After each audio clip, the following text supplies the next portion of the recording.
Hello, my name's Dr. Kirsten Hunter. I'm a clinical psychologist of 22 years now, and I like to bring psychology into the world. It's a real passion for me.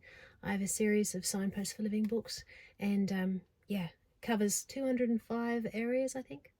So one of the areas covered is why be creative? Creativity is linked with mental health, and why is that? It's pretty fascinating, and as with most areas, we don't talk about it. So, creativity. First of all, you actually get to know yourself when you tap into creativity. And the reason is creativity is a personal expression, and it's when you have choice. You're at a crossroad. Are you going to go left? Are you going to go right? Are you going to choose this? Or are you going to choose that? And everybody chooses something different. And that's an expression of you. So it's a wonderful thing just to spend time expanding yourself. It makes your world bigger.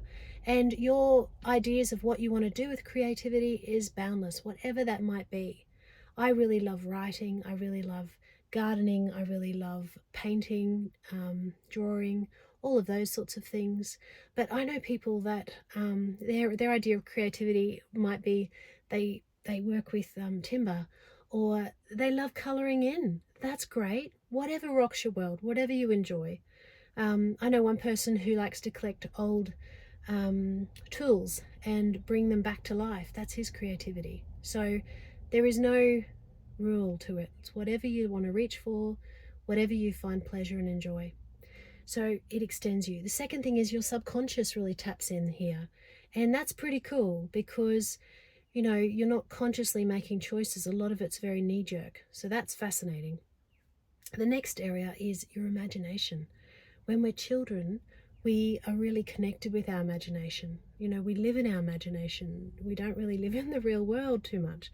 And when we play with our creativity, it helps us to tap into that enormous resource, and that's so incredibly important.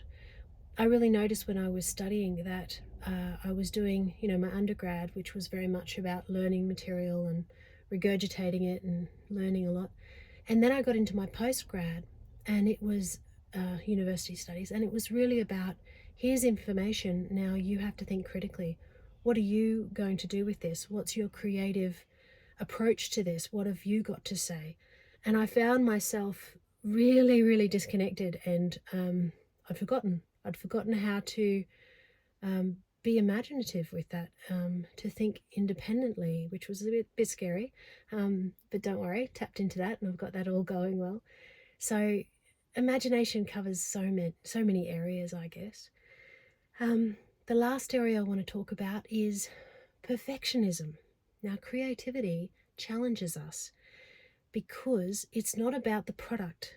It's not about the outcome. It's the process of doing the creative pursuit that matters.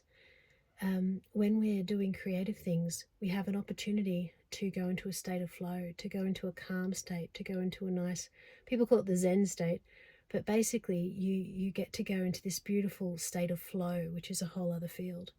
And you zone out, time disappears, you just cruise, and it nourishes you, you refuel. So it's about the process, not about the product. Now, perfectionists really find that hard because, obviously they're wanting 100% perfect outcome. And, I think this is a great way to challenge that. One really great exercise to challenge perfectionism is to do a drawing or to work on something and then intentionally scrunch it up and throw it away. Not because you're not happy with it, but to make the point that the outcome is not what matters. So, Tibetan monks, they play with this, obviously.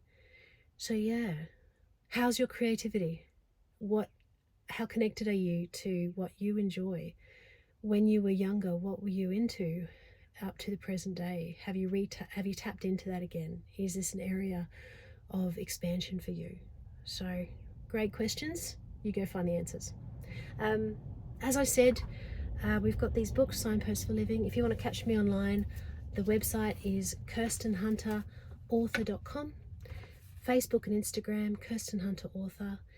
Twitter, Kirsten Hunter AU. This is Psych in Your Car, and we've also got the podcast Signposts for Living with Dr. Kirsten Hunter. Thank you so much. Take care.